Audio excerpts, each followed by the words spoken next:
কলকাতা ইউনিভার্সিটির ছাত্রদের উপর হামলা। কলকাতা বিশ্ববিদ্যালয়ের কারমাইকেল হোস্টেলে থাকা বাংলা ভাষাভাষী শিক্ষার্থীদের ওপরে হামলা চালানো হয়। হামলাকারীরা তাঁদেরকে বাংলাদেশী বলে কটূক্তি করেন এবং হকি স্টিক, রড ও ছুরি দিয়ে আক্রমণ করে। এই ঘটনায় অন্তত 4 জন আহত হয়েছেন এবং ইতোমধ্যে 2 জনকে গ্রেপ্তার করা হয়েছে। 2. শ্রমশ্রী কর্মসূচির সূচনা। পশ্চিমবঙ্গ সরকার শ্রমশ্রী নামে একটি সহায়তা প্রকল্প চালু করেছে। এর আওতায় ফেরত যাওয়া বাংলা ভাষাভাষী শ্রমিক পরিবারগুলোকে এককালীন ট্রাভেল গ্রান্ট 5,000 টাকা এবং মাসিক 5,000 টাকা পর্যন্ত আর্থিক সহায়তা, বিনামূল্যে রেশন, স্বাস্থ্যের জন্য স্বাস্থ্য সন্তান কাভারেজ, কর্মসংস্থান সুবিধা এবং শিশুদের রাজ্য বিদ্যালয়ে লেখাপড়ার সুবিধা দেওয়া হবে।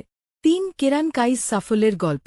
16 বছর বয়সী বাঙালি প্রতিভা কেরান কাইজ, যিনি মাত্র 14 বছরের বয়সে স্পেসএক্সে নিয়োগ পেয়েছিলেন, এখন ওয়াল স্ট্রিটের সিটিডল সিকিউরিটিসে কর্মরত। তাঁর এই অদ্ভুত এবং অনুপ্রেরণামূলক পথচলা আজকের রাজনৈতিক ও প্রযুক্তিগত আলোচনায় আলোড়ন তুলেছে। প্রতিদিন খবর এর আপডেট পেতে AI নিউজ বাংলা চ্যানেলের সঙ্গে থাকুন। ধন্যবাদ সবাইকে।